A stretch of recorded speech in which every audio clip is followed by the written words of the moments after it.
Starting. Okay. All right, we're live. Awesome. All right, this is everyone welcome. This is our first studio recording podcast of Path of Purpose. I probably won't introduce all the in-person ones like this, but I feel like this is a big milestone. So, Yeah. welcome. Priya, thank you for just being here, coming on the pod, and welcome. Thank you. I'm happy to be here. I'm happy to be doing this first with you. This is actually my first podcast, so I'm really honored to be doing this very official first podcast for us both. Yeah, let's do it. Yeah, let's do All right. Well, I mean, let's just dig right in. What would you say? What has been your spiritual journey up until now? What has that been like? Yeah, I love that question. So my journey.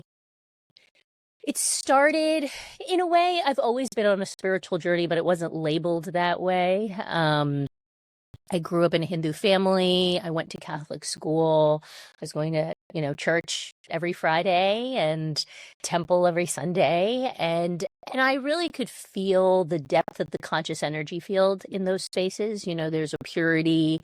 There's this desire by everybody in the space to really become present, which I thought was I really loved. And then, I did the things that everybody does. You focus on being a good student, or at least I did anyway, focus on, being a good student, fitting in, friendships, kind of all those things, teenage years. And I graduated from college. I was very fortunate. I did well. I went to a good school. I got a great job, investment banking. And one day I overheard some friends just talking, and they were talking about this thing that was like, I just never heard anybody talk about anything that way. And so I was like, can I go with you? Like, will you take me there? And it was this place, it was Landmark Education. And, it was this 3.5-day, 9 a.m. to 10 p.m. experience with a Landmark Forum leader and 200 strangers, where you were invited to look deeply at your inner world and really ask these questions that we don't ask ourselves. We don't, really stop long enough to ask ourselves. And even if we do touch it, it can be really tender and vulnerable and scary to look at. Yeah. And in these 3.5 days, you're really given the courage, you're given the tools, you're, invited into this really safe space to look. Yeah. And I would say that felt like the real kickoff, wait a minute, there is something going on, both internally and in the broader context, that is worth continuing forward with. And that just set off this insatiable journey into spiritual world and also into personal growth and development and healing.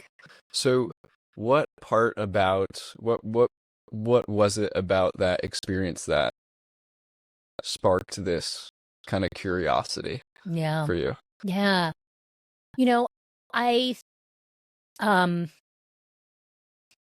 I think that the biggest thing is the message that I got throughout my childhood was that we do a whole lot of things in pursuit of this other thing. And when we get that other thing, then we will feel happy, free, peaceful, safe, joyful, right? And so I said, okay, I'm going to go do all the things, right? It's like, okay, well, if you really want me to do well in school, Mom and Dad, and by the way, I was a terrible student through the 5th grade, truly bad student, C and D student, C's and D's. And my parents were like, this is not going to work. You got, so okay, and I do well in school. And then it's like, then you're going to go get a really good job, and go get married and have kids, And so it was like, okay, so somewhere here, right? This is happiness and fulfill. I'm going to feel this, right? And here I was, and I didn't I was working in investment banking, graduated from Emory, Mm-hmm. top 10% of my class. Yeah. 2003, which we had just come out of financial crisis. So it was Mm-hmm. really tough to get a job in 2003, especially in a field like investment banking. You know, I'm a woman. Investment banking's mainly male. You know, it was, you know, I was really, I had it. I got it all, you know? And I was like, this is not it. It was like, if this is it, then I've been tricked. Yeah. You know, I just Yeah. couldn't. And I looked around me, I looked at the adults around me, I looked at the people I worked with who had been the investment bank for 20 years, and I was like, that's where I'm Wow. heading, you know? And I was like, but that's, you know, that doesn't reflect to me happiness or Yeah. freedom or serenity or joy or anything. Mm.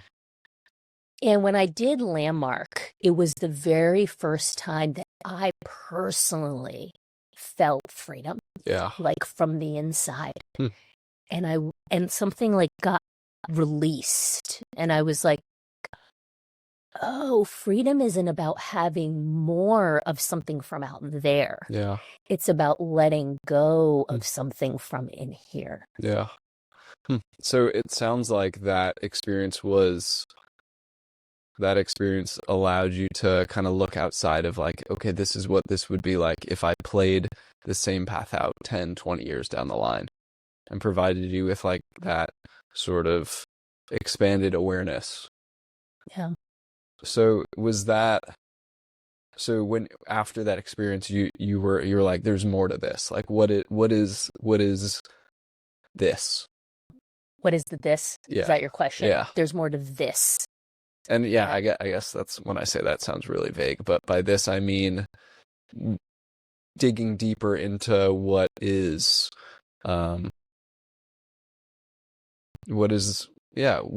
worth living for. Yeah. What is the this? Big questions today, Jason, but these are questions that I love to answer, and this is part of my life's work too. So the this.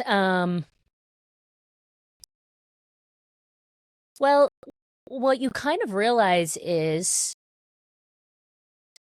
whether it's across socioeconomic classes or across genders or across age groups, right? Yeah. Like there's so much variety, you know, there's people that have all the money in the world and there are people that don't, and there are people that you know, are really trapped in a female body and in total, you know, it's a really bad situation. And there's people in a female body that are like, this is the most extraordinary life I could have ever imagined.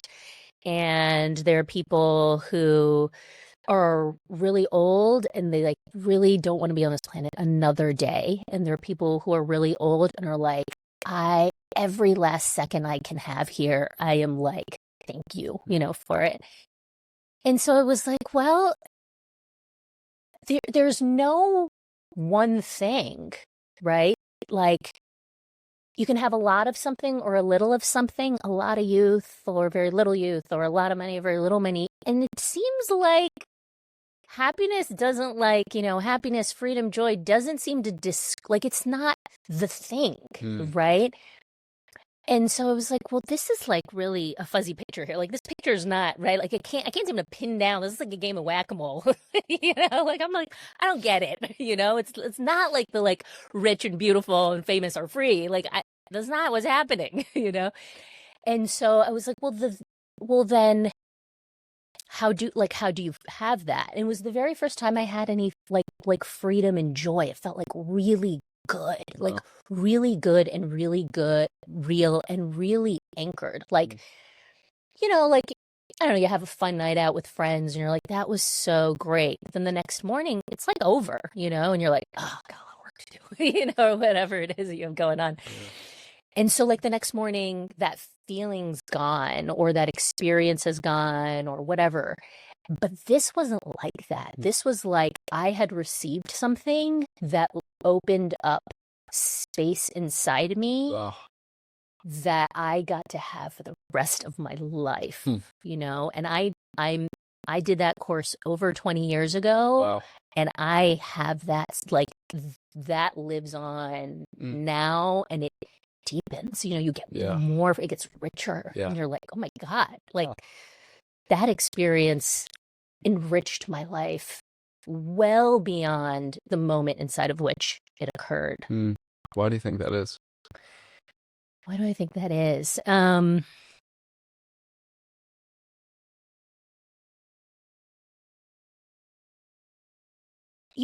think it's a lot about transformation and an openness, the spaces that create openness. So, and I think we've all had these experiences in our lives. We just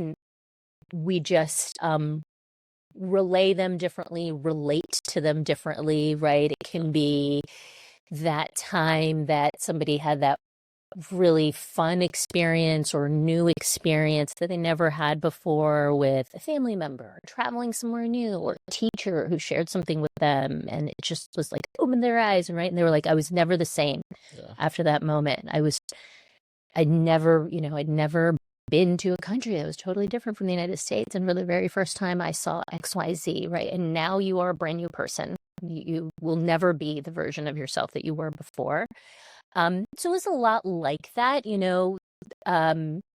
Landmark and other courses like it are very intentionally designed to be transformative. But I think what is unique about them is that they know that, and they know that what they have to share is transformative, and the way they share it is transformative across every mindset, every, physical quality that a person can have. They can cut through that and really transform a person's life. And so, yeah. So it sounds like it's almost something, it's transformative because it's almost ingrained in how you live your life each day. Yeah. So what, to put your finger on it, like, what is it? Yeah, we're going to keep coming back here, aren't we? What is the it? Yeah. I don't know if I have an answer exactly to what the it is, but I would call it expansion. Yeah. I think maybe that may be the word. That it is the expansion kind of. I think the it that came forward is that I am more than what I perceived myself to be.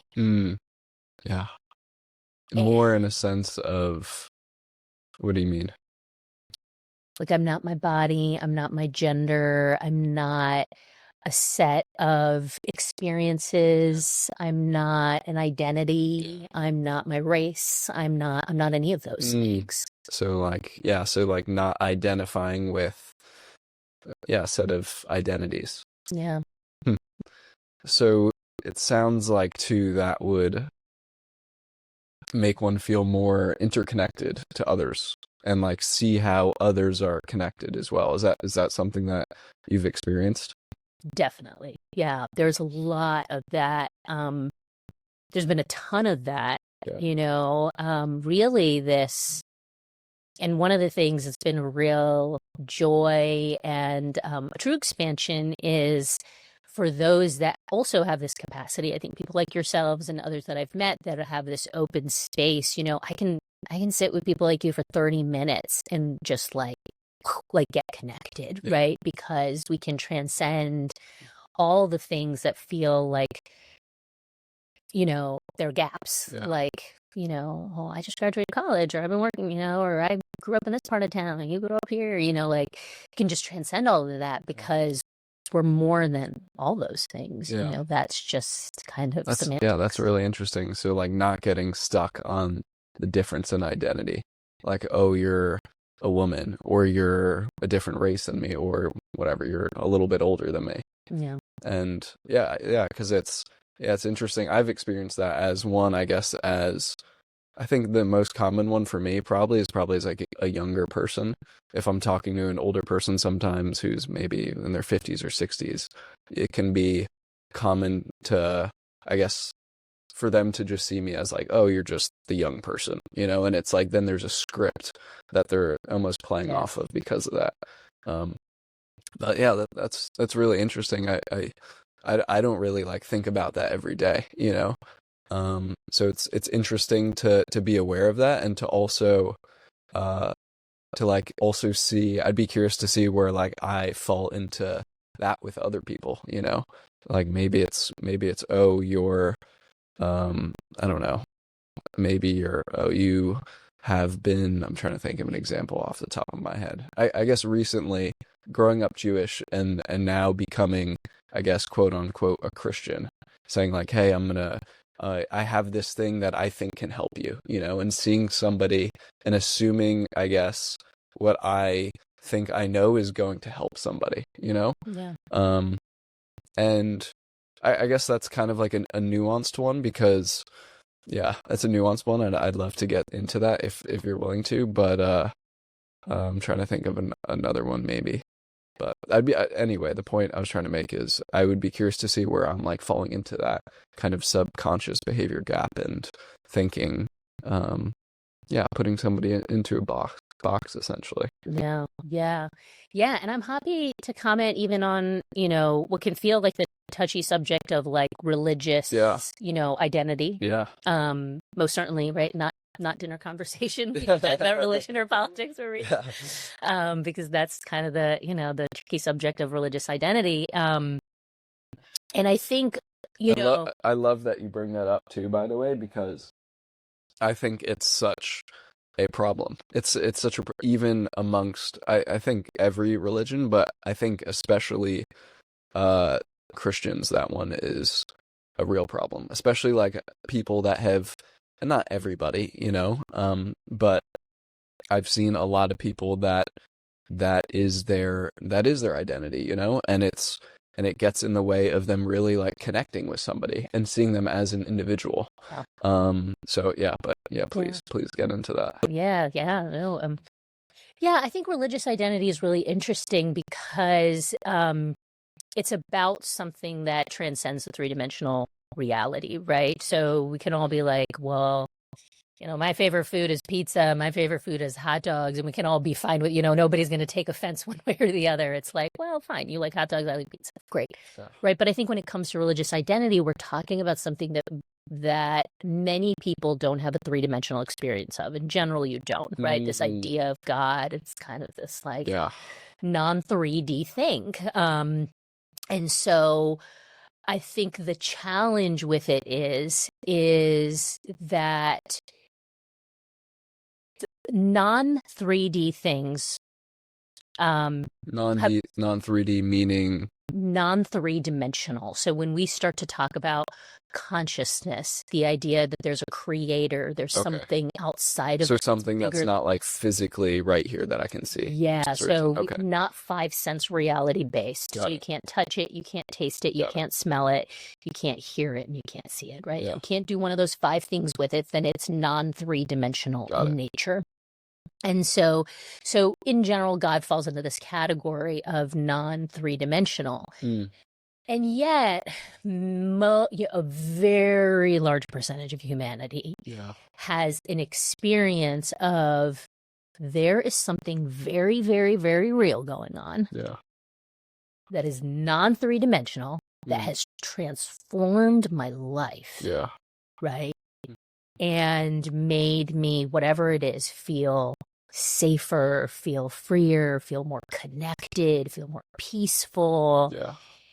And like everybody's got to have this, right? For some people, and my experience having been through Catholic school and kind of seeing kind of the Christian faith in the United States, I think at least the Christian faith's perspective is we better make sure we tell everybody about this. And I grew up Hindu, and Hindus, that's not part of this Eastern philosophies, Buddhism, Hinduism, tend to not have, this is just not part of the religious structure that we kind of go and tell everyone. Jews are the same way. It was never like talk about this and share your faith Right.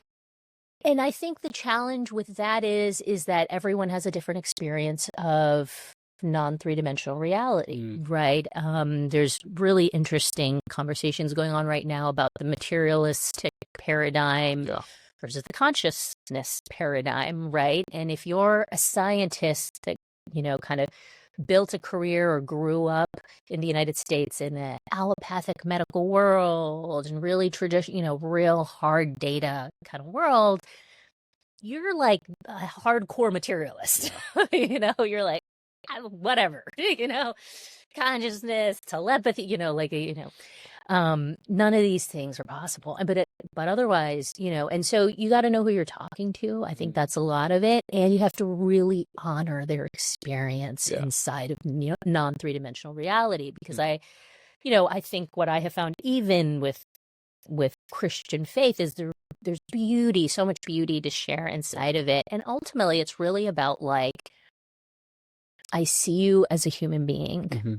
And I love you because you too are a reflection of God, right? And how do you build that? And how do you really have that be the core of the focus, as opposed to kind of hey, let me tell you about my version of God. Having an agenda. That's right. Being an agenda. That's really interesting. And because I think it goes back to what you were saying before of that I like the adopting the identity of it versus connecting on the experiential level of like, hey, this is what I experienced. Tell me about what you've experienced. What do you make of your experience? This is what I make of my experience, and kind of going from there versus like, hey, you need to do this, otherwise this is going to happen. And I don't know, there's people that believe that there is a time and a place for that. And look, there may be, I don't know, but I don't personally, for me personally, that doesn't feel right for me,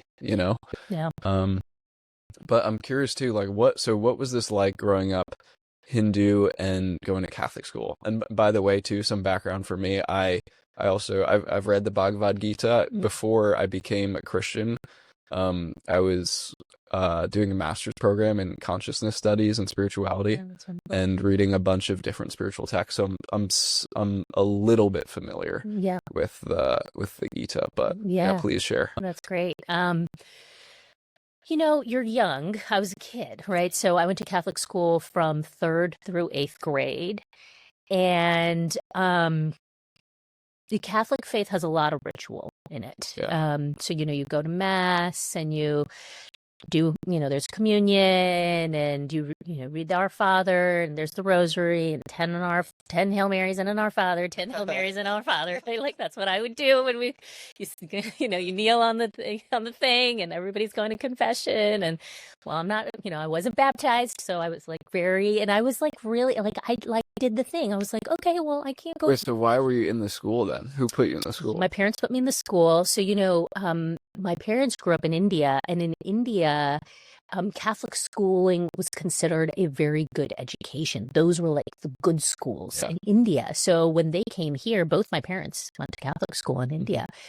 And it wasn't really about the religious studies. Of course, there was a religious component. It was that you got to study. Wow. You got a great education. Even at the point of, I guess, I don't know if sacrificing is the right word, but I guess, making that sacrifice of like going and learning and practicing this religion that you don't believe. Yeah. What's really interesting? At least children, but also adults, have a really incredible capacity to kind of tune a lot of things out. Like, I've got 2 kids, they're almost 9 years old. And so, like, I can try to relay to them, like, we're not just like singing a song. We're like, this is important. And they're like, yeah, Mom, whatever. And so there was no reinforcement, I think, of any of those principles at home, because the parents were not, Christian. So they weren't going to Mass on Christmas or Easter, and they weren't, asking them about what was your Bible study like at school. That, there was no reinforcement. And honestly, there may have been, frankly, clarity. Like, you just don't worry about that Christian stuff. We're Hindus. You're just going there for the math and the language learning, and you're learning English. That's So good. it sounds like there was a real emphasis on education in your family. There is, yeah, there is real education. Yeah. Real education. So then what was your, I guess, relationship to your Hindu faith? And I guess what would that look like now too? Yeah, it's a really good question. I'd say I was like I was devoted to the rituals. Like I, recited the prayers very earnestly and honestly, both in church and at the temple. Yeah. I liked all of it. As a kid, I really liked all of it. I would say it made me feel connected to family, to the community that I was in, whether it was the school community or, this family community and family friend community. It just like really helped me feel connected. Yeah. And so that felt really good, and I was just like an earnest and honest kid. So I was like, absolutely, when Sister Agnes is like, okay, Priya, you're going to sit here and do the rosary. Yeah. 10 hymn, I did the whole thing. Yeah. Like I said all the prayers. I really did it, and so I just really liked the feeling of being connected, connected to people, connected to something that felt important because all the adults treated it as important. They all got quiet and I was like, okay, this is important. We're all doing this together. So I liked that feeling. I think as I got older, I held on to my Hindu faith. So I think my real existential crisis as a child, I'll call this my mini existential crisis as a child. I was a really good jump roper. And at my Catholic school, they did this event and it was called Jump for Life. And you would jump rope however many times, and you would get people to like a marathon style and separate than jump rope for heart. Okay, separate from I know that one. This is called jump rope for life. You get like the prizes, and you get prizes, and yes, and so I was jump roping for life, which meant pro-life, right? So this was supporting anti-abortion causes. Okay, different one. Yeah. And I was a really good jump roper. Yeah. So in my school at this event, I jump roped more than any, like consecutive jump roping more than, and like 600, like something crazy, right? And my parents let me do this, but my mom had a conversation with me and she said, in our family, we don't agree with this point of view around abortion. Yeah. And that was my first existential crisis. And I was pretty young and I really didn't know what to do with it. Because I trusted my parents fully. Yeah. And I trusted my school fully. Yeah. And these things were like in complete conflict with each other. And this was the first major conflict, right? Because the positioning from the Catholic faith is, we don't want babies to die. Yeah. And the positioning from my parents was, well, there's not a baby, right? We're giving people the choice to make their own choice around what they want to do in the situation. And so it was like, and I'm like a child, like I'm like 10 years old, and I'm like, like this is really complicated. And so that was my first like big existential crisis. And I think it started to become the point at which I started to have a little more of a critical eye towards what I was learning, especially in school, especially through the, Catholicism, and be a little more questioning as opposed to just, I'll call it a blind follower. Yeah.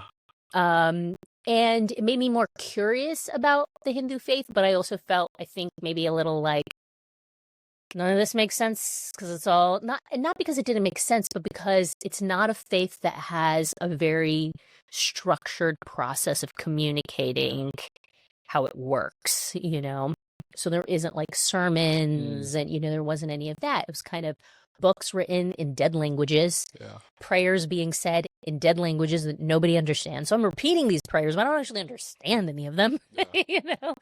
So it was just like, it was really interesting. But so I would say I broke with Catholicism by the time I went to high school. I was no longer in a Catholic school, and it didn't bother me one way or the other. I continued to repeat Hindu prayers all through college every night. I did every single night, every single morning. I'd wake up, repeat Hindu prayers. Wow. So I had it in my life, but I wasn't like going to temple anymore, you know. And then I think when I found Landmark, that marked the beginning of a real dynamic shift and an expansion of, wait a minute, there's something beyond religion, right? And that was the beginning of spirituality. Yeah. So, and this was a secular thing?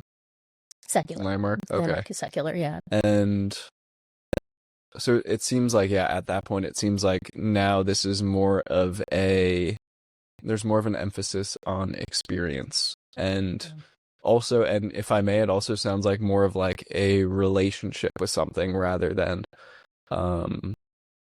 just like following a set of rules or doctrines. Yeah, I think that's that's well said. I think that's exactly right. So I guess then my question becomes, do you think there's still a place for that, for rules and doctrines? And like, if so, like, what is it? Yeah. Yeah, that's a really great question. Yes, but, and a lot, something about this, which is I'm starting the nurturing place, and I'm starting the nurturing place because it's the place I want, it's the place I want. And the place that I want is, I think rules and doctrines can be interesting, but I think rules and doctrines need to be presented in a very specific way. Yeah. And I think the way they need to be presented is, this is a rule and doctrine that has enriched my life. Yeah. And I'm sharing it with you because I believe in sharing things that have enriched my life with others, because I look at that as my service to others. And your job is not to believe me. Yeah. That is not your job. Yeah. Please don't do that. Please don't go and say, hey, Priya taught me X, and now I believe this. Yeah. It is, hey, this was something that Priya shared that enriched her life, and now my job is to be a scientist in my own experience of living and say, if I use this in my life, what happens? Yeah. And expand the informational set. So if Jesus taught us X, and I really am a believer that Jesus is an extraordinary enlightened being that came here and was an unbelievable gift to humanity. We're so lucky to have had Jesus as a teacher and continue to have Jesus as a teacher. What I also believe is that Jesus was not trying to say, here's the information I have to share, believe me. Yeah. I think what he was trying to say is, here's the information I have to share as a teacher. And as any good teacher would do, they would say, these are the foundations of math, or these are the foundations of spirituality. Now go take this and expand it. Yeah. Go discover what math provides to the universe.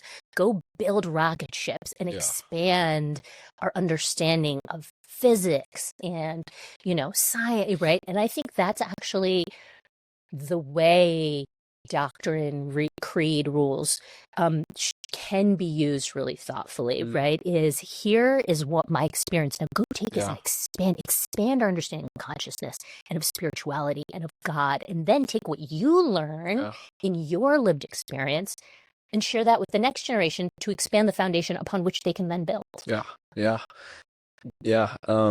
It makes me think about too. It makes me think of a lot of things, but I think the big thing is that, like Christ says in the Bible, I forget where this is in the Bible, but he says, like, who are you to point out the speck in your brother's eye when you fail to see the log in your own eye? And what he's getting at is that like we're not here to judge and condemn others. Like that's not our purpose here, you know? And what I believe is that, you know, there's only one judge in the end. And it's not my job to sit here and speculate who is going where or who's doing right and who's doing wrong. You know, that's above my pay grade. That will never be my or anyone's pay grade. But and I think people take that as people sometimes forget that, and maybe sometimes Christians say, "Hey, this is out of love," but they're not doing it out of love. They say it's out of love, but then they're being condemning, or they're or they're being condemning, or they're being angry at somebody, and like that, it's not loving to condemn somebody, you know. Yeah. So yeah, and it's interesting too, the other point you brought up too, because Christ also says, like, I did not come here to abolish the law, but like if you love me, you'll follow the law. And that it's the rules are not meant to be followed as like, okay, checklist, like, because that's essentially the Pharisees. But it's okay if I'm really putting my relationship with God first, then by doing so I will follow the laws.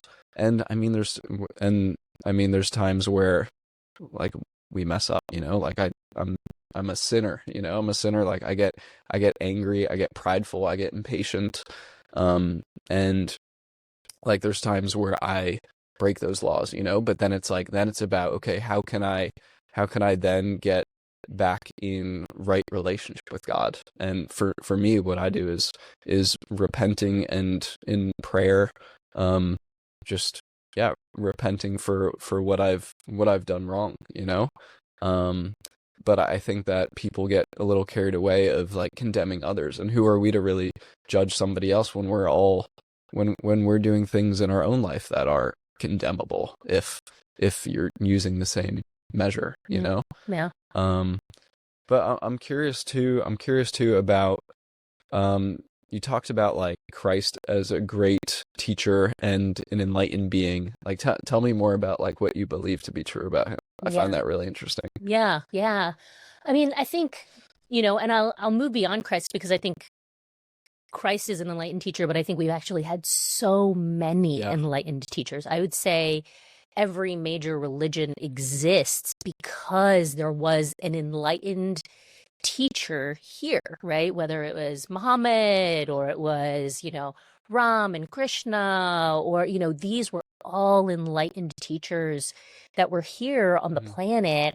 That, and I, something I say a lot to others is I say, if we got every single one of them in the room, every faith's most enlightened teachers, and asked them about reality, about heaven, about consciousness, about source, about God, about interdimensional travel, about, everything we have questions about, right? All these things, are they real? What happens when we leave our bodies? They will all say the same thing. Yeah. Because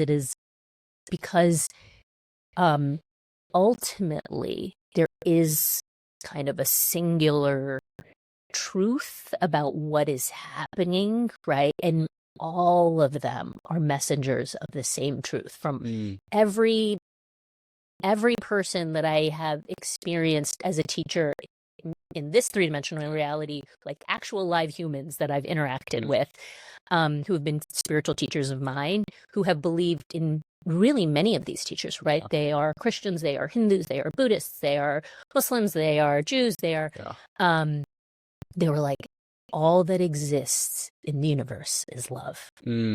This is the ultimate truth. Yeah. That's interesting.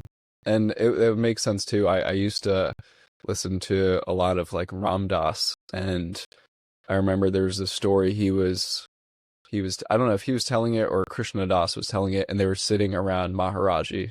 Are you familiar with who that is? I have heard of Maharaji. Okay. I haven't I spent much think time. he's a Hindu saint. Yeah. Or was.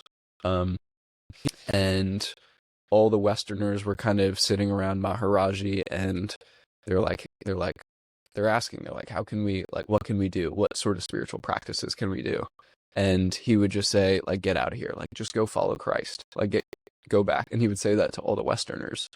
And yeah, what you said made me think of that, because it was like, that's interesting that he would say that and also recognize Christ to be this sort of figure that is, I guess, universal in a way. Yeah. Yeah. But then I guess a question too, because as someone who reads the Bible, Christ also says, like, I'm the way, I'm the truth, I'm the way, I'm the truth, I'm the life. The way that, and nobody can get to the Father, meaning God, except through me. And then I guess my question to you would be, like, what does that mean then? Yeah, what does that mean? Or what do I do with that? What do you do that? Yeah. Well, I'll tell you what I've done with that, and then Okay. your own path is your own. But I will share my perspective on that. So, one of the things that's going on these days. So, the Bible was written by humans. Mm-hmm. The Bible was also originally written in Hebrew. Yeah. It was not written in English. It was translated. And one of the things that's going on right now is actually, Hebrew scholars are re-looking at the translations and saying, oh, this is not what God, this is not a translation. When you actually look between languages, this is not reflective of the message. And I was recently, last year, I had met with a wonderful Christian priest, and he said, one of the things that Hebrew scholars are saying across the board, and at least this is his perspective on it, is that, kind of the positioning of women in a lot of the English translation of the Bible does not reflect what the Hebrew, intention and meaning of that language is. So I think we have to look at what maybe got lost in translation that we're unwilling to admit, right? Back to this point of, like, we're all sinners, we're all fallible. That was a book that was written by and translated by humans. And right, nobody may want to hear this, but sinners, also really good human beings, but also sinners, right? Yeah. What did it say about those parts that were, like, translated wrong? Did they say? So what he said is that the translation of the Bible has been kind of, and I'm just going to I'm going to very much paraphrase, and I'm going to call what I'm about to say a very crude paraphrasing of it based on my memory, right? Of a conversation I had with priests. So not my own readings of these things, but, I think his perspective was that much of it had set, much of the English translation was that a woman is meant to in some way be subjugated to men, and to treat him as the word. Are you thinking of, I think that's in one of Paul's letters, and he says, like, wives, submit to your husbands. Right. Yes. I think things of this nature. Yeah. Yes. Yeah. I think the verse is, wives, submit to your husbands, and husbands, love your wives as Christ loved the church. And I'm curious what that would be too, but from what it says, like that part, like, wives, submit to your husbands, people, I remember even my fiance and I, our first time hearing that, she heard that and she was like, she, like, looked at me and I was like, all right, I didn't say anything. but what I learned is that verse is, like, yes, it's like, wives, submit to your husband, but on the condition that you are being loved unconditionally by your husband. And so I can see, like, culturally, it's a very, I think that word, we hear that word submit and we're like, like, we don't want to, like, authority, but it's on the condition that we're, like, being loved with that same, like, universal love, then it's like we would choose to do that, and it's almost like that's just how it falls into place. And Yeah, I'm curious what you make of that too. Yeah. Yeah. I mean, we have to also remember, right, what a word meant thousands of years ago, it probably doesn't mean today, but yet we're using a 2025, Yeah. we're applying a 2025 lens to it, right? Like we've probably invented literally millions of words since the Bible was written. So just to even think about that aspect of it, I think for me, it all just leads, it's still all, the way I look at it is the Bible is a really interesting book, but it is one book of many written about God, right? And so take what works and use it in your life. Yeah. And what doesn't, take it off. One of the things I loved about Landmark, I love this. They say this to you on the very first day that you get there, within like the first hour. They say this. They were like, listen, you're going to hear a lot of things over the next 3.5 days. And we're going to share a lot of tools and information with you. And this is how we want you to treat everything we say. We want you to treat it the way you go shopping for clothes. We want you to look at it and say, that, I've never tried something like that on, but I'm willing to go into the dressing room, try it on, and just like see how it fits. How does this look on me? How does it fit on me? And they're like, and here's really good news. We're only asking you to try it on for 3.5 days. And if you don't like it, put it back on the rack and walk out, right? Yeah. You're out of here after that. And I loved that because what it gives a person is agency, right? Ultimately, what there is not to do is give up the agency and sovereignty in our lives. Yes. This is what there is not to do, right? That we are not to say, oh my God, the Bible said to submit, and now I feel like a caged bird, I am trapped, right? Like, because that's how that feels. We feel totally trapped. And so, my recommendation, the way I choose to live is to say I'm open to hearing and listening and receiving and to trying on things. Yeah. And if I really don't like the way that fits, Yeah. it's a free return policy. I can return it anytime I want. Yeah, it makes me think too, because like if something really is the truth, and it really is that, like, that love, then it's there's a choice for us, and it's a choice for us to accept that love. And it's not, because if it's forcing a relationship upon you, what kind of love is that? Yeah. That's abuse. And yeah, so yeah, that made me think of that. Also too, there's, I think the agency part is really important as well. And I think people should be skeptical. You should be skeptical, like whether you're at a self-help seminar or a church or whatever, you should always be skeptical. And especially when they start asking for your money, you should be skeptical.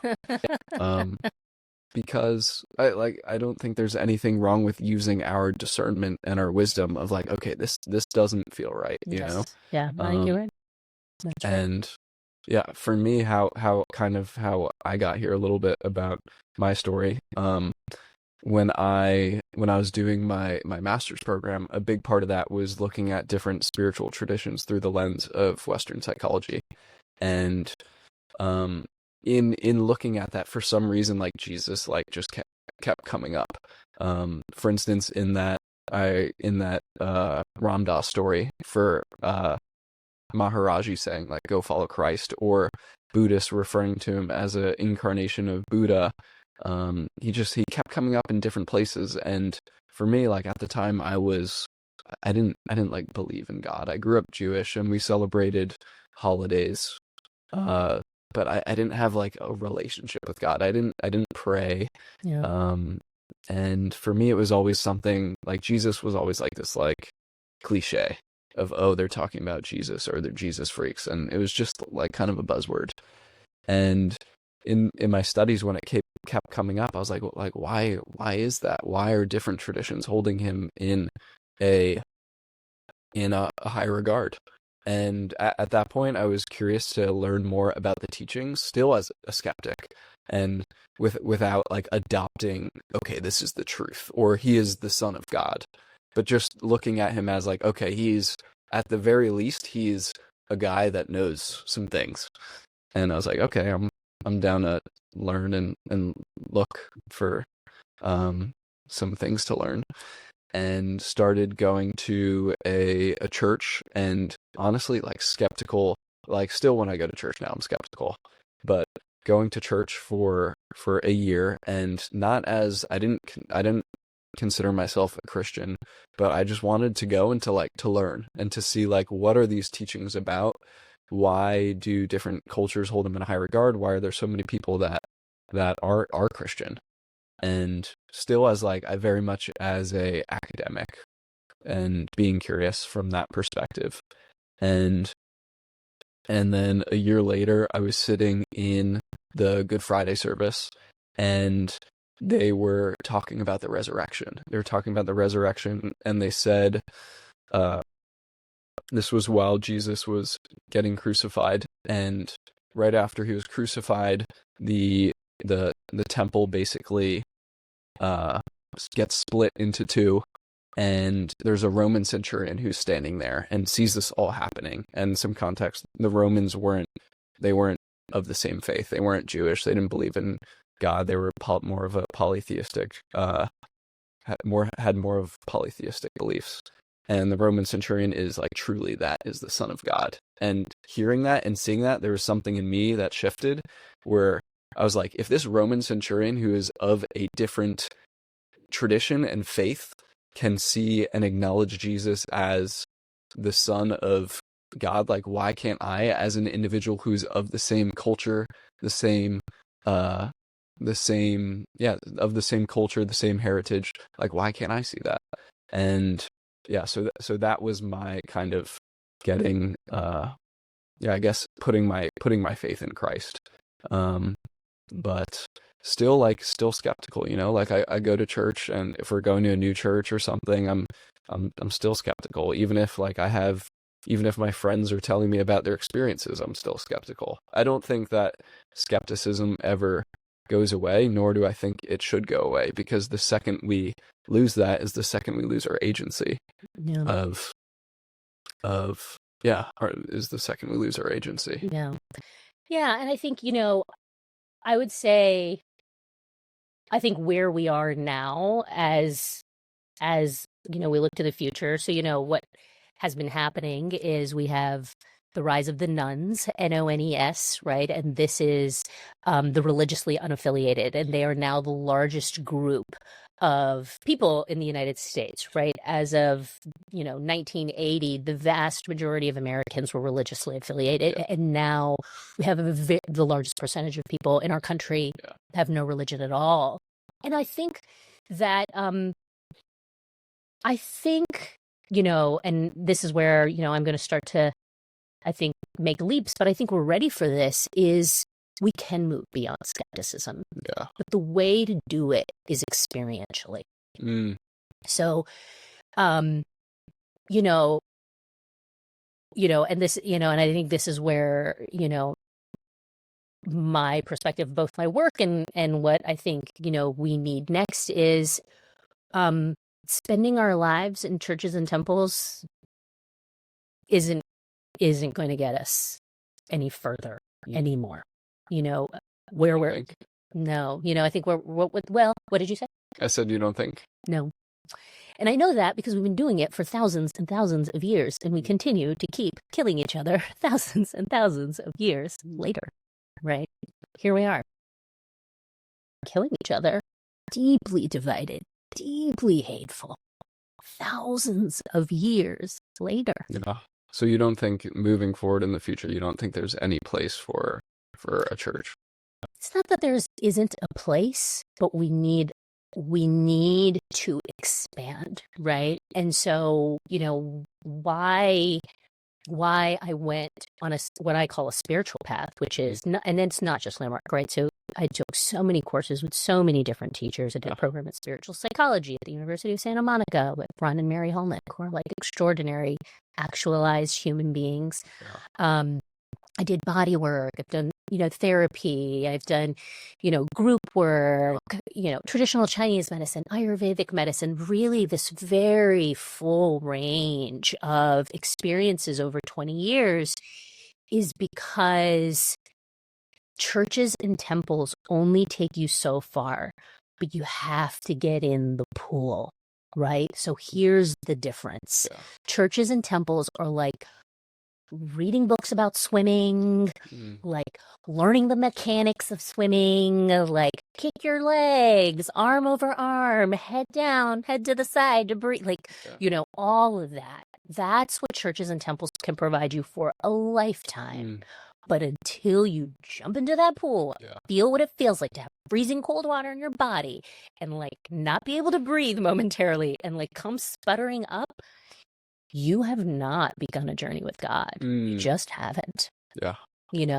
And the thing is that journey isn't like roses and butterflies, right? Like the real journey is like, oh my God, the pool is cold every single time. Every single time I jump in, I'm uncomfortable and I don't quite know what's going on. And there's days where I'm like, yes, like God is up there, like this, and there's days like, it's all fake. None of it's real, and it's all a part of it, right? And the real experience is really when you're fighting with your mom or your dad and you're real, or your brother, your sister, and you're you never understood me. You don't understand me now. You only care about what in that moment when it's the people that are oh no, but I know the real you.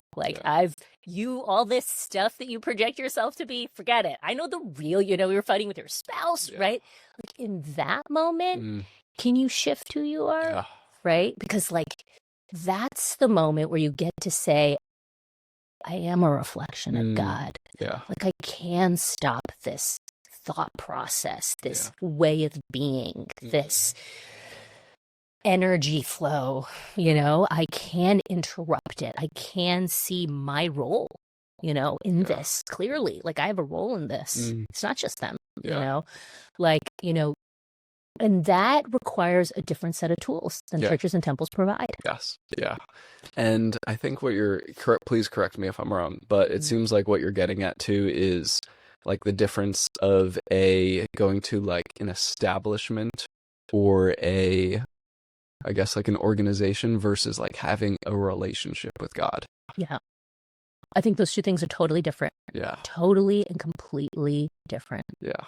You can live out in the wilderness in nature and build and never even have heard of the idea of a church or temple, and probably build an unbelievable relationship with God, a very deep one. Yes. Yes, absolutely. I completely agree. But I want to get back to Christ too, if that's all right with you. I'd love to also talk about some other things besides Christ, if that's okay. Yeah. I'd love to. Yeah. I mean, I'd love to talk a little bit also just to about the experiential nature. So let's talk about it. Let's do that. I mean, I think, and maybe here's where I would say some of the tools and resources can be really valuable, right? And so, I shared a little bit earlier, just some of now the work I'm doing, is around how do we create places and spaces where people can find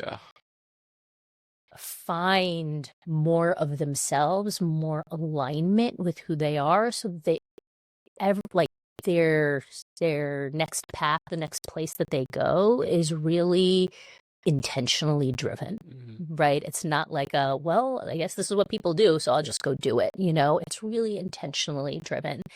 And so, that's where, and I think I think the best part of my own journey, if somebody were to say, well, what's the best part? Why, what's been so great about it, and I think you kind of were asking this question earlier, what's the it, or what's the that, or the this, I don't know, is you get to make choices that like each choice starts to feel in such deep alignment that you stop wondering, like, well, should I do this now? You stop living life like a leaf in the wind, just like hoping that the next step will work out. And so what it led me to was purpose, right? Kind of this Path to Purpose podcast. It led me to mine, and which really is to expand the resources available to people for their conscious evolution, for their healing, for their growth. So I'm building a place called the Nurturing Place, and the goal of the Nurturing Place is really to provide people with these tools where they can both heal and grow, and really have agency and sovereignty inside of that process. And I do really think, like, I'm so grateful that we've had churches and temples. And what I know is that no one's going to get fit by looking at people run on a treadmill. You're just not, and so we really have to do the hard work, and that's the goal of the Nurturing Place. So do you see the Nurturing Place helping people to have that experiential component? Yes. Okay. And that's really the whole purpose of it. So, right, there's these 5 pieces in it. There's classes that are holistic in nature. So things like yoga, tai chi, meditation, sound healing. There's body work. There's therapy, both individual and group. There's support groups for people that are going through challenges, addiction, grief, depression, divorce. There's a library and resource center where there's a curated set of books and articles and podcasts and an informed librarian that a person can talk to and say, hey, this is what's going on in my life, in my career, in my relationship, and they can be guided. They have resources there, and they can say, well, why don't you try reading these things or listening to these things?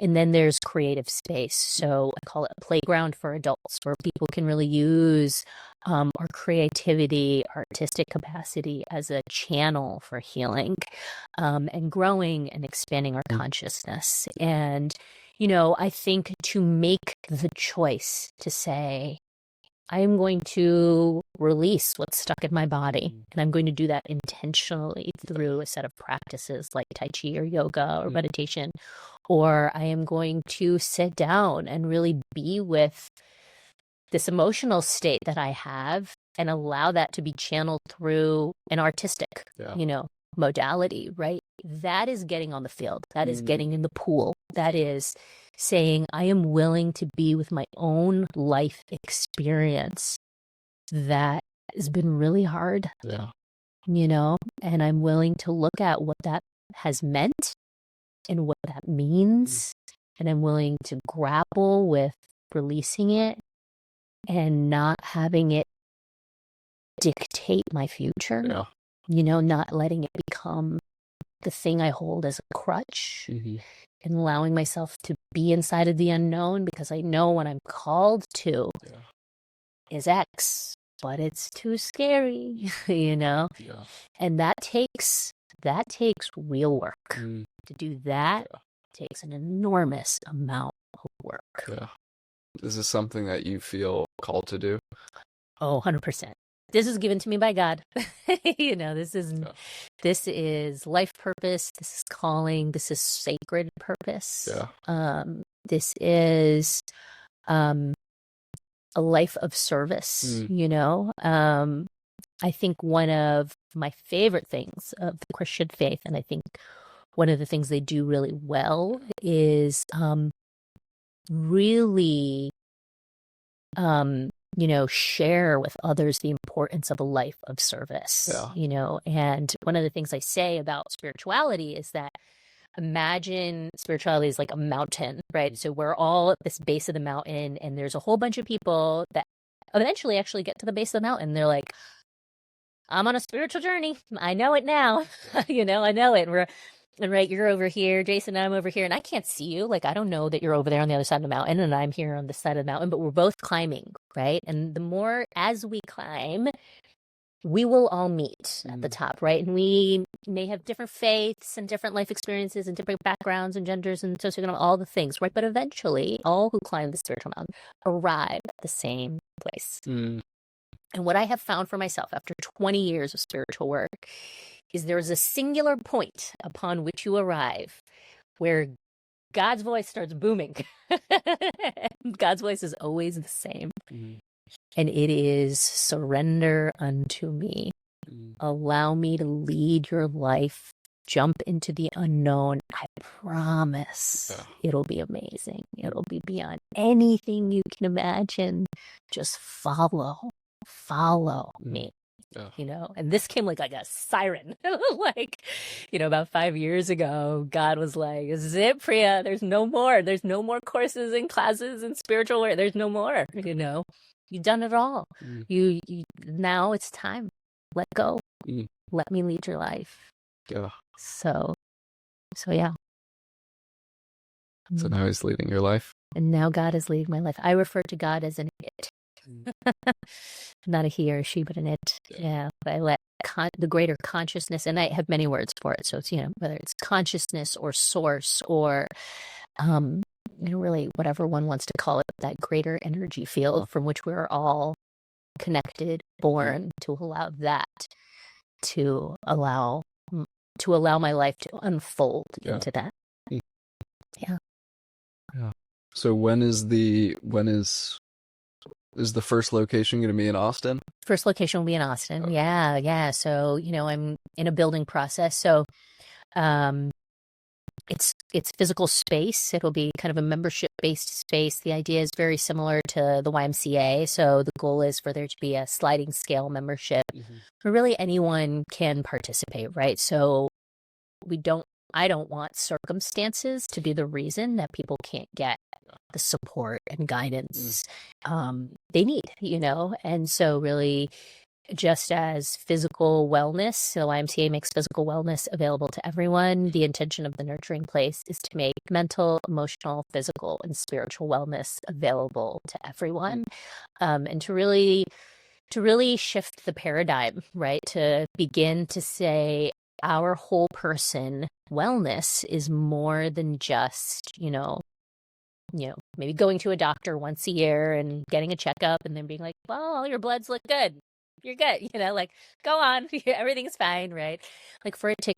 For our whole person wellness to be expanded, and for all of us to start to really treat it the same way we treat our get a little tree in your head. To start to treat it the same way we treat our physical wellness. We have jest, we have humor and jest inside of our physical wellness because we know, we're not like, I went to the gym for 6 months, I got my six pack, I never have to go back in there again. We know that, that's not like that, right? Our physical wellness is a lifelong endeavor. We have to eat a certain way, we have to exercise, and if we make choices not to, we don't, some of us are beating ourselves up all the time about it, but we're also very clear, we're very clear, I don't exercise. Yeah. So how do you decide then who's working there, because that's a big responsibility for somebody to be almost shepherding those people in a way. Yeah. Well, most certainly the people who are working there will have to have alignment with the vision, really foundationally have an experience of whole person wellness is the path. 1, 2, that these 4 pieces, our mental, emotional, physical, and spiritual well-being, are all interconnected. They're all moving together, right? And so we can't pull one piece out and be like, oh, we'll deal with the physical stuff, not the rest, or we'll just deal with the mental stuff, not the rest, right? We can't do that. And so just, I think it's really important that whoever's working there really has this integrated view. So those are 2 really important things. And then I think the third piece is just training, right? So these are the people who are the healers of our planet that probably have expanded their mindset around spirituality, around holistic wellness, around trauma-informed therapy, right? They have an expansive view. They've tried more than one thing. They are practitioners of more than one thing, teachers of more than one thing. Yeah. So these would be the people who I'd want to be guiding, Yeah. right? And to really have a role, a very strong perspective, as I said, of what is a guide's job, right? A guide's job is not to say, do this. Yeah. A guide's job is to notice if somebody has a challenge, to ask them, would you like to be supported? Yeah. And to honor whatever answer comes out. And if it's a no, it's like, got it. I'm always here. You need me? And if it's a yes, it's a how can I best support you given what you want to achieve? Right? Yeah. And when we guide from there, right? And the tagline of the nurturing place is meeting you where you are, right? So when we guide from meeting the person where they are, what is it you would like to achieve? How can I best support you in that? This is really what, like, humanity, like, this is true nurturing, this is true support, this is true guidance. So that, that's the ethos as well, is really meeting people where they are based on how they'd like to be supported. Yeah. Yeah, it seems like this is something that I said this to you before, but that, like, specifically the secular community really needs. Yeah. And people who are maybe looking in the wrong places for that agency, and their agency along their path. Yeah. And I think secular and non-secular community, really, this is for everyone. You can absolutely be a Christian or a Hindu or a Jew or, Muslim or any religious faith, and be there, be in that space. You can be straight, you can be gay, you can be, you can be any sexual orientation, any culture, this is, like, really designed for everyone. The goal is, like, come as you are. And in this space, there is safety because the intention is to see you fully, right? And not relate to you as this set of identities, right? That, like, all of that gets checked at the door. All of it, I don't care what gender you are. I don't care how you identify. I don't care what your race is. I don't care how old you are. I don't care, I don't care about any of that stuff. None of us do. Yeah. We care only that we serve your mental, emotional, physical, and spiritual well-being. Yeah. And that we are really supporting and guiding you inside of that journey in a way that really has you feel safe and seen. Yeah. And that we give you tools and resources to do that where you don't feel like you're giving up your agency or your sovereignty in any way. Like, it's a gym, right? Yeah. So, like, nobody's going to tell you to go to the class or go to the playground unless you ask, unless you say, hey, I would like a plan, like, right? Just like a trainer will provide you a plan, and we'll do that, right? We will do that. We'll take an intake history. We'll say, tell us about your mental, emotional, physical, spiritual background. And what is it that's most important to you right now at this point in your life? And then we can give you a plan and share with you what to do next. If you'd like that kind of support, but we're also not going to, like, hold your hand and be like, you're running on the treadmill now, unless you like it, right? Because you got to do that yourself. Like, that experiential piece is so core to change, to transformation. So if somebody, like, comes in who has a specific set of beliefs, would it be the practitioner's responsibility to basically adopt their language framework when they're working with them, or, like, how do you see the responsibility there? Yeah, so there's therapists, right? And I think therapists operate outside of, right? Generally, I would call it, where I've seen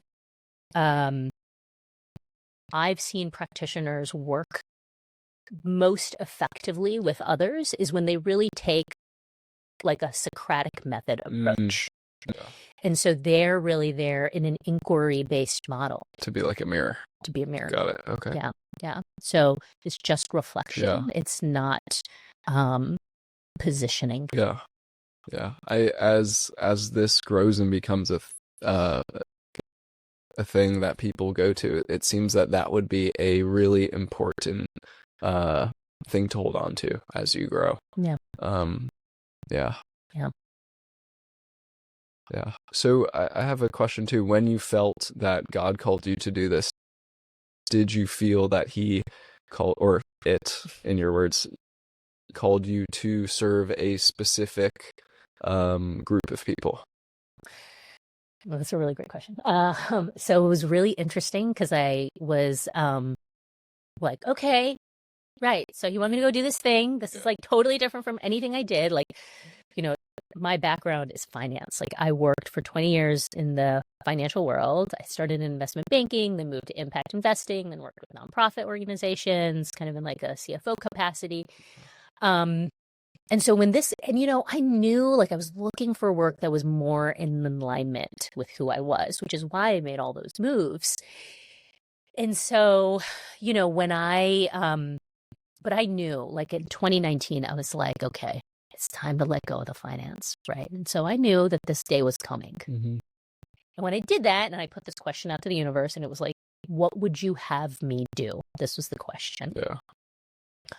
And so I put this question out to the universe, and what came back was the nurturing place, and it was clear, like, got it. This is definitely like every part of me, every cell in my body was like, this is what I was supposed to do, right? But it was I was like, wow, this is not, who I've known myself to be. It was kind of this like imposter, like, who am I to go build this thing and serve humanity? Just felt, but it was like also everything I wanted to do. Like I was like, this is what I'm here for, and I knew that. And so then I was like, I'm in like deep dialogue with God, right? So like I'm like, okay, so like go build the one in Austin. And the universe's answer was like, no, your job is to assist in raising the conscious awareness of all 8 billion people on the planet. Mm. I was like, okay, like that's gigantic. Like, what do we, And so I was just like, right. Like like the mission I've been, right. And so this will be like my life's work, right? So the YMCA is a multi-billion-dollar organization. Yeah. It's all over the world. There are over 2,500 of them just in the United States. Yeah. Done extraordinary things. Invented basketball and racquetball and, for some of the creators of the swimming, the idea of the swimming pool, and so, like, this is my life's work. And, I'm in deep dialogue with God. And, I got a really clear message. And it was, you are to do, your job is singular. Mm-hmm.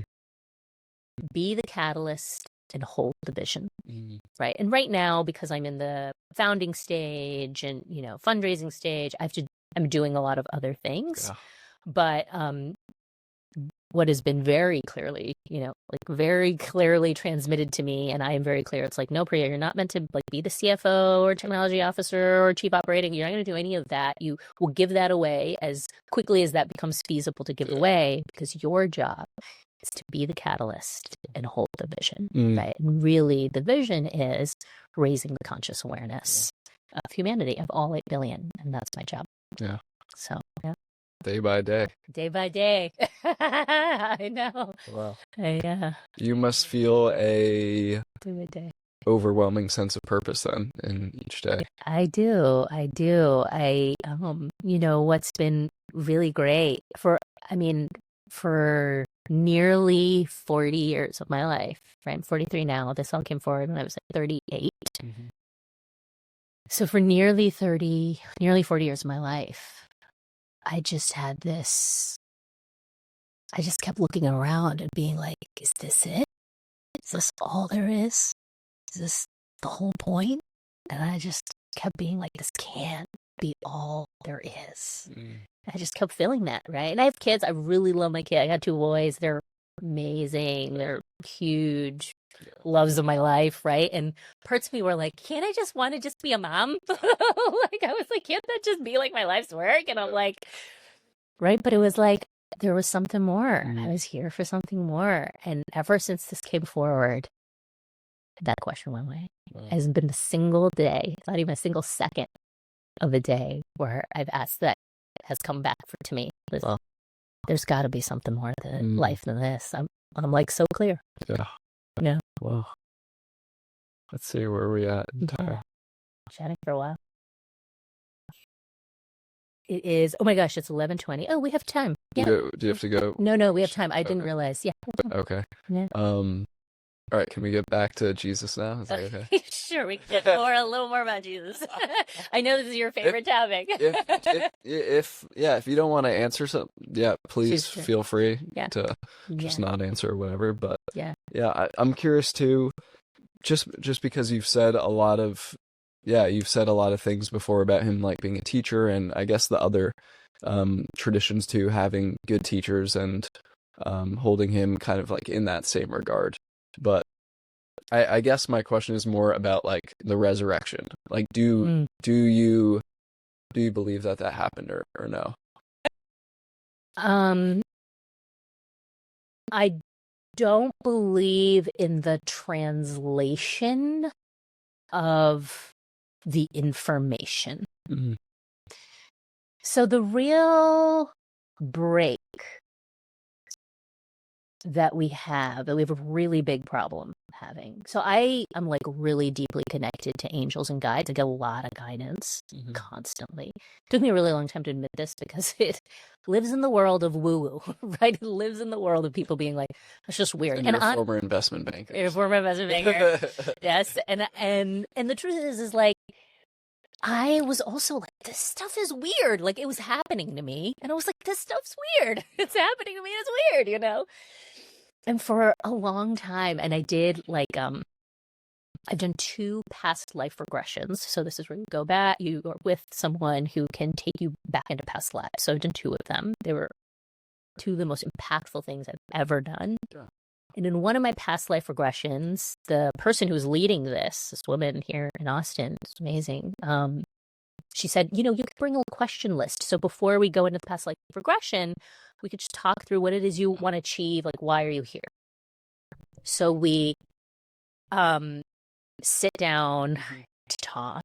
And one of the questions, she had this stock list of questions on her website. Like, if you want to ask these questions, and I was like, yeah, this is a good list of questions. So I just like copied a few of them down onto my own question list, and we go in there. And one of them is, how can I get more guidance and know when like angels and guides are talking to me? And she reads this question. She is like so spiritually connected. It's crazy. Like, angels and guides are just talking to her like, real time, second by second. And she looks at this question and she looks up at me and she's like incredulous. And she's like, Priya. And I was like, what? And she's like, you are getting so much information from angels and guides and you know it. And I was like, how'd she know that? Who told her? How'd she get in my brain? Because I've been having all these, like, really, like, I'm so guided, right? And I just felt, like, naked. Like, I was like, gosh, I'm getting all this stuff, And so I'm really connected to God, and I get a lot of guidance and a lot of messages from angels and guides. And when I admitted that, like, when I was willing to take on, like to be able to say this out loud on a podcast, for example, what started to happen is it began to deepen. I started to get a lot more. It got a lot deeper.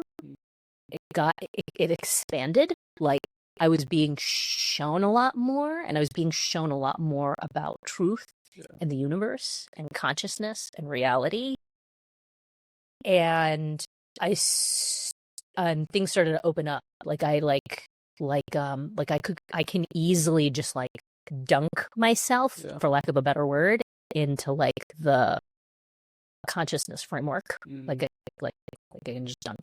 Like, I can go inside and get dunked in there real quick. Yeah.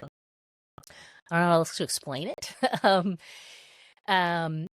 But what does that mean? What did I learn? So this, and I know this is a long answer to your short question, but what does this mean? So one of the learnings inside of getting dunked into consciousness is that human words, like this thing we call language, is very rudimentary and very crude. It is insufficient and inadequate, extremely inadequate at communication. Yeah. It just is. So the challenge with written word is like, it's like really, really rudimentary and really crude. And when you get dunked into like conscious energy fields, the nature of it, you actually learn the nature of information. And the nature of information is really, really complex, way more, has so much more complexity than language has the capacity to communicate. So like that's the problem with written words. And what was the written word again that you had asked me about? Oh, I said, do you believe that the resurrection happened? Yes. So, yes. So did I believe the resurrection happened? So like what the resurrection is about, right, is this thing that like Jesus died and then 3 days later he like, I guess, comes back alive and then like ascends to heaven, right? And I don't know how Christians interpret this, if they can interpret this as like his physical body like floats up. Yeah. Like, is that what they think? I don't really know, but this is kind of, these are the images I've seen, right? Kind of this like floating angel that is Jesus. And I think that's kind of the perception is like this physical body came out of the ground, right? Because I assume he was buried. He came out of the ground. And then that physical body turned into some angelic form. The tomb was empty. Empty, yeah. And he had, and then 3 days later had visited the disciples afterwards. Oh, okay. He visited the disciples. His human physical form visited the disciples. And then what? It ascends? And then afterward, he went to heaven. Heaven, yeah. So, I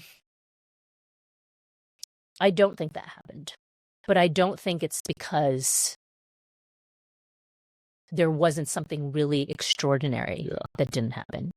I think that it was translated using human language, which is rudimentary and inadequate for communicating what actually happened. So you think something, let's say, I guess a word could be supernatural, maybe?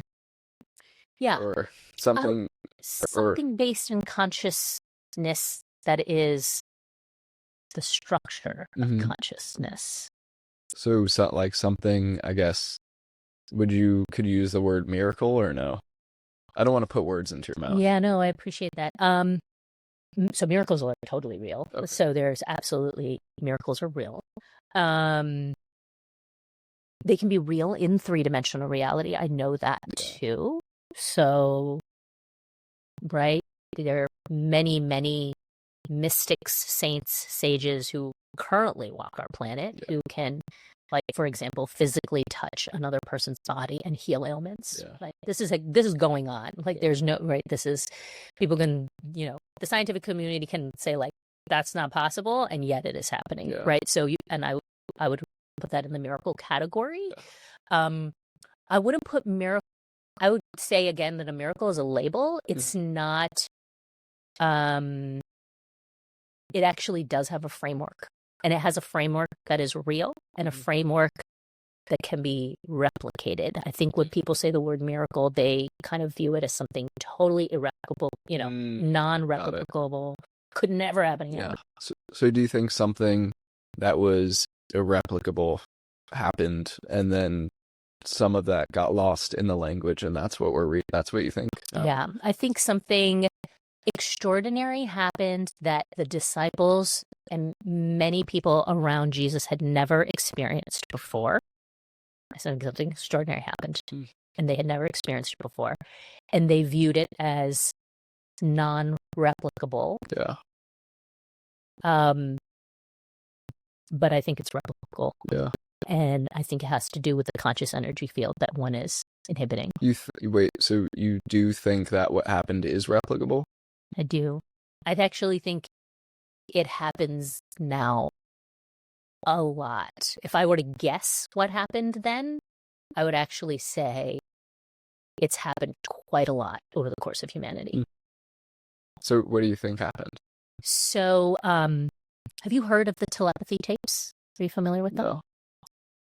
No. I think you would enjoy them. I would Okay. take the time to listen to them. Okay. They're Is it a podcast? podcast. It was launched last year. Kai Dickens, beginning of 2024, very quickly blew up both in the US and the UK. And what it follows is non-speaking autistic people. So people who are very far on the autistic spectrum and don't have the capacity to speak. And the prevailing theory about them has been that they are incapable. There's nothing in there. There's nothing in there. They're just kind of like vegetables. Has basically been the prevailing scientific perspective on them. And what Kai Dickens does is she follows these people and learns about them using very rigorous scientific kind of protocol, and learns that not only are they in there, but they have unbelievable gifts, spiritual gifts, right? Like, it is really unbelievable. And so whether it's, kind of what's shared in things like the telepathy tapes, or things that are shared by people who had near-death experiences, people who have shared the recent passing of loved ones, right? I have heard this so many times from people who have had loved ones pass.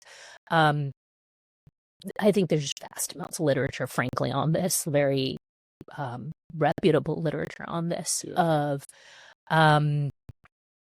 when somebody passes away, we can and do continue to experience them after their death, and especially right after they die, because we are not our bodies. Our body is something that is designed for planetary inhabitants, right? This is kind of like a shell or a suit, if you will, right? The body, composts back from where it came. But the essence, the spirit of us exists indefinitely, forever, right?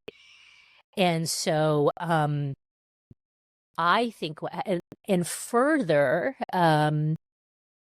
so one of the things that's really interesting about the autistic community is the vast majority of them have the capacity to see spirits, people who have passed on, people, other beings. They literally can see them. Like, if you ask them, is there an angel next to you? They can say yes. They can describe what they look like. They can tell you, what they're wearing. They can give you information. And this is not like, right, they say it like it's like you're asking them the weather. Like, is it raining outside? Not right now. Like, that's how they say it, right? And this is so consistent across the non-speaking autistic community. Nearly all of them can do this. Like, they can share about this, right? And they're not the only ones. So many people in the spiritual community can do this, can say, yeah, there's our eyes, three-dimensional eyes only can see so much. There's a lot going on. We don't see the radio waves and there's lots of stuff going on. We don't see it with our eyes, but it doesn't mean it's not happening. And so I think that, the disciples, for instance, were probably given an opportunity to see Jesus, because they loved him deeply, like deeply, and upon his passing. And they were given the opportunity 3 days later to sit with him again in three-dimensional form and speak with him, And he said, I'm going to go now, but, I'm not going to be here. You're not going to see my body anymore, but I'm here forever with you, right? And he weaved himself into their spirits and souls. I'm kind of confused, because it sounds like at first it said that you don't believe it happened, but then from the way that you described it, it sounds like that's what that is. That's what that is, yeah. I mean, I would say I don't think his three-dimensional body came out of there. Okay. Yeah, that's not what came out of there. His body stayed wherever it was, right? But his soul separated from the body the minute he died. And what happened is that his spirit form was made available to the disciples to see, which is something even in our 2025 world, there are many that walk amongst us now that easily are seeing those that have passed and are deceased and see their three-dimensional, see their form. Yeah. But it's not a three-dimensional form. All right. Well, before we wrap up, do you want to ask me any questions or? Yeah. Yeah. Do you want to ask you any questions? I love that. Yeah. Well, what is, I guess, maybe I should have asked you at the beginning. What is your intention and goal with this kind of podcast, with this work? What do you, Yeah. So the vision that I got for this podcast is almost the vision that I got for this podcast is going after and I don't want this to sound like derogatory in any way, but like going after almost like the lost sheep, the people that have been the people that have either been hurt by the church or who have never believed, and honestly just understanding their story and just sharing my experiences. And that's pretty much all it is, so I guess some form of ministry, and yeah, that's kind of how I see it, and honestly meeting people where they're at too, and yeah, that's pretty much my vision for it. No. What do you look at as your path forward, your purpose? Yeah. Great question. I've been wrestling with this a lot lately, because the work that I'm doing now outside of this, like my business, I feel a calling to something deeper. And for me, I've been really struggling with patience. And so yeah, I've had dreams of ministry, but at the same time, I don't know. I'm just trying to take it day by day, and but that's what I think. That's what I think, and that's what I feel that God has called me to do. And yeah. And so when you say ministry, what do you tell me more? Yeah. I don't really know at this point in time, at least, but for right now, I think like this is what I feel the most. This is what I feel the deepest sense of purpose in doing is this podcast, and also having these sorts of conversations, whether it be with individuals or people who have just experienced loss or dying people. So I would say, sorry, what was the question again? What does ministry mean to you? Yeah. So what would that be like? Yeah, I think it's about meeting people where they're at with Christ's love and trying my best to do that, or I guess trying is a bad word, but I think getting out of the way so that can happen, and just having honest conversations with people and really thoroughly like trying to understand their story, and then also presenting information to them about Christ without taking a position of authority, because like I'm also like this is just experience that I've had from my life that I'm sharing with others. I'm not in a position to really be teaching, especially someone who's so new in their faith. Like I got baptized like last year. So yeah. Yeah. Yeah. Do you well, I'd like to hear your perspective on, like, is there a right way? Is the Christian path the right way? Yeah, that's a hard question.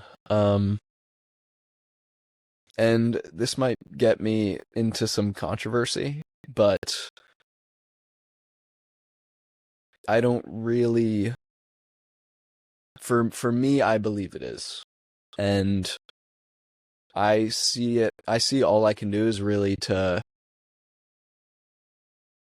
ask people questions that, well, I guess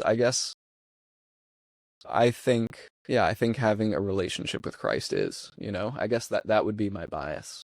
Um, but at the same time, my stance on ministry is that I only believe that people can make their own choices, and I believe in what you're saying about, in promoting, what was that word? Agency as well, but so yeah, I think as a Christian, as a follower of Christ, I believe that it is the right way.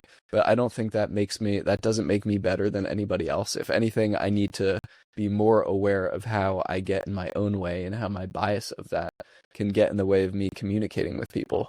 But it doesn't make me better than anybody else, Like I believe we're all equal in this, and even people who are sinners and have done awful things, even murderers and rapists, like they're still people, they've done some heinous things, horrible things, but at the end of the day, they're still people. And so yeah. No. I thank you for asking this question, because it's the truth is not always something that is easy to share. And especially for me, I've really struggled with speaking up for what I believe in the past. So Yeah. thank you for asking these questions. Yeah. I think those are my main questions. I think my last question would be like, what is your perception of experience versus kind of the same question you asked me of like experiential versus indoctrination, or I think, well, I think like Christ is love. Christ is love, and to sacrifice their life for others willingly, like that is, to me, that is like the cross and the crucifixion is the ultimate sacrifice of love. And I think that indoctrination and using fear and dogma, I don't think that's not love. And I think it's a side effect of humans getting their biases and their shadow on the teachings of Christ, and kind of like almost staining the brand of Christianity, if you will, so I think experience is really important, and people should be encouraged to share their experiences like we're doing, and to not feel like they're going to be condemned for sharing it. And I think we should encourage others to share and to be able to have open dialogues, especially when people have different faiths, because how else are we going to bridge that without having the conversations? Yeah. Do you think faith is the only path? Do I think faith is the only path? Do I think like having faith in Christ? Is that what you're asking, or? Yeah, or faith, having religion is the only path. Having a religion. Well, I think for me, I always look back to like what Christ has said or done. And for me, that takes, that's kind of like, okay, if he did this, then this is how I should aim to live my life. And I slip up all the time, every day. But I think that,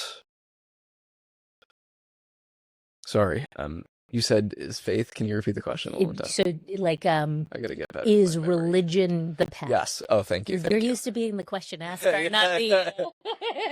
I hope I don't get dementia. Responded. I think, like, even Christ pointed at the dangers of religion, and like his biggest rivals were the Pharisees, who were the people that were in these positions of power and authority and misusing them and leading people astray. So like, even how I see my Christianity is a relationship with God. It's a relationship with God before it's, okay, this box, I need to go to this church and it needs to click this box, Like I see the church, to me, according to Christ, the church is just the body of Christ. So it's like whenever people are getting together and talking about God. But the establishment of the church, I do not think that religion is the only path. If anything, that's why I encourage people to be skeptical. You should be skeptical. And if you feel like if someone is misusing a position of power, then you should actively question and search for the truth, Yeah.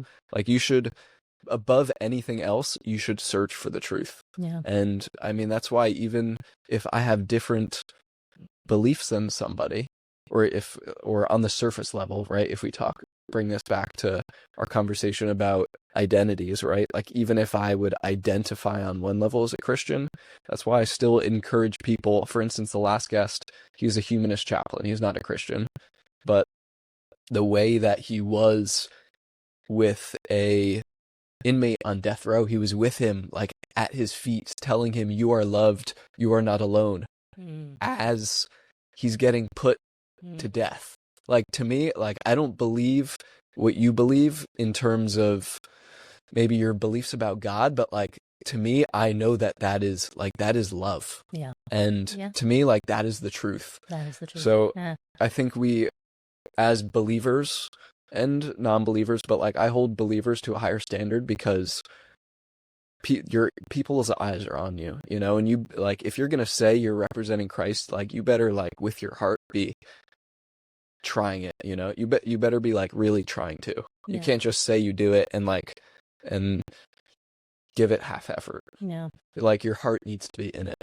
And like, we have to encourage people for doing things well and doing things that are loving. And so I think we could do a much better job of that. Yeah. Do you think there is opportunity to so Rumi, who comes from the Sufi faith, which there's this whole branch, they're called the mystics. So they're the people that come off of any one of these faiths, right, who look for experiential. The Christian faith has the mystics. So Sufi Sufism is off of the Muslim faith, one of the mystics, and he has this beautiful quote that I ponder a lot, like it really deepens in my life, and he says, out beyond ideas of right doing and wrongdoing, there is a field. I'll meet you there. Yeah. Right. And this is just this really informs my minute by minute life, out beyond ideas of right doing and wrongdoing, there is a field. I'll meet you there. And so, my question to you is there an opportunity for someone to believe in Christ consciousness, in Allah consciousness, in Krishna consciousness, for these varieties of people to come together and really let be in Rumi's field, out beyond ideas of right, and I think what my question is for you is as a steward of 2025 Christianity and beyond, right? Which I view you as a steward of, Jesus passed away. He's gone. He's still here in many ways, but also gone. As a steward of 2025 Christianity and beyond, what is your perspective on Rumi's field? Do you perceive yourself as a steward of Rumi's? Like, in terms of people getting together and having open dialogues, is that what you mean? And even beyond ideas of right doing and wrongdoing, right? Like maybe I'm a sinner, maybe I'm not, because that's a part of the Christian structuring. Yeah. But inside of the Hindu structuring, there's karma. There's really no right doing and wrongdoing. There is, but it looks very different, right?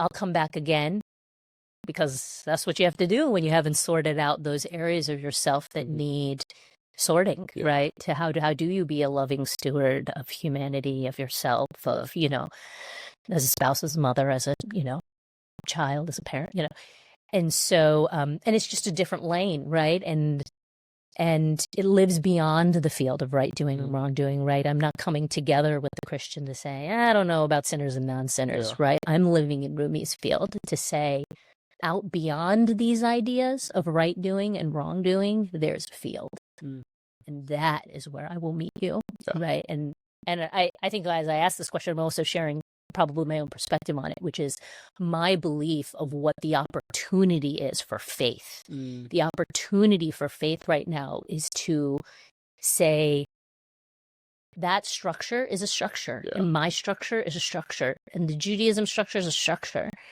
And there's a field inside of which we can all meet together. And it lives beyond right doing and wrong doing, right? My question to you is, and you may not have an answer to this, but as a steward of the future of Christianity, potentially, kind of sounds like you may be in some ways that, I think you are a Christian, you are saying you're a steward of this. How do you view yourself inside of that? What is the opportunity? So I'm still not entirely understanding the questions. You're saying, according to this concept, what is the opportunity for Christianity within this concept? Is that what you're asking? Yeah, maybe within that concept, or if there was expansion, right? If we were to say, Jesus taught me X, right? And he said, here's the treasure I have to give you. Now go be a good steward of this and expand it, right? Like you, Jason, are not meant to go be like, well, Jesus said this, Jesus said this, Jesus said this. But no, you're supposed to go be Jason on the planet. Right. And just like if I'm a good teacher, you're going to go take this and like go create the rocket ship. You're going to go. So like, what does that feel like for you? Like, what is that? And is there an opportunity? And for me, the question is there an opportunity to have that coexist better than it does now with those who aren't believers? I think the opportunity is for us to be better listeners. I think to be a better listener, I think to be more humble. I think to really like live out your faith and to like focus on like loving people around you, loving people and serving people, and being in community as well, and learning to like rely on people when you're going through hard times. So I would say that for me, at least, that's where I see like my work being, and trying to focus on doing that and trying to get out of my own way, trying to be like less greedy, less angry, less impatient. And that's, for me, that's where I see my work to be. I don't know. Does that answer your question? Or I don't want to. I asked you, I'm asking a difficult question. Yeah, no. And I think to some extent it does, probably based on where you are now, I'm probably, I think my own answer to this question that I'm asking is, my own experience of life. And I think yours potentially also is that there is really only the one thing, and that is like love, right? And so ultimately what we're stewards of is love. There is nothing else to be a steward of. The question more is, what is a path that resonates with you, inside of which you can become a better steward of that, deepen your stewardship of that, etc. Yeah. I think the only thing that I would add to that then is, like, for me, like, if my like faith is a big part of my identity, it's a big part of it's a big part of my identity and my life. So I think I will continue to share it. But I think the work for me is to, how can I not only get better at sharing it, but because not just getting better at sharing it, but how can I embody what it means more? How can I embody what it means to actually follow Christ and have faith in Christ? And to me, that means like dying to yourself and like picking up your own cross and being better at serving and being more selfless. So, yeah. Yeah. Yeah. Well, great. Well, thanks for letting me do the cross interview. Yeah, I know yeah, it's yeah. time. We're at time Cool. here. All right. Well, thank you for coming on. I really enjoyed this conversation. Too. It really made me think a lot about what I believe in and why. And yeah, I really appreciated this episode. Yeah. Well, thank you, Jason, for And having thank you me. for being the first I know. in-person studio. So guest. awesome. Yeah. Cool. Yeah. All right. Awesome. And thank all of you for listening. Yes, thank you guys for listening. Yeah. All right.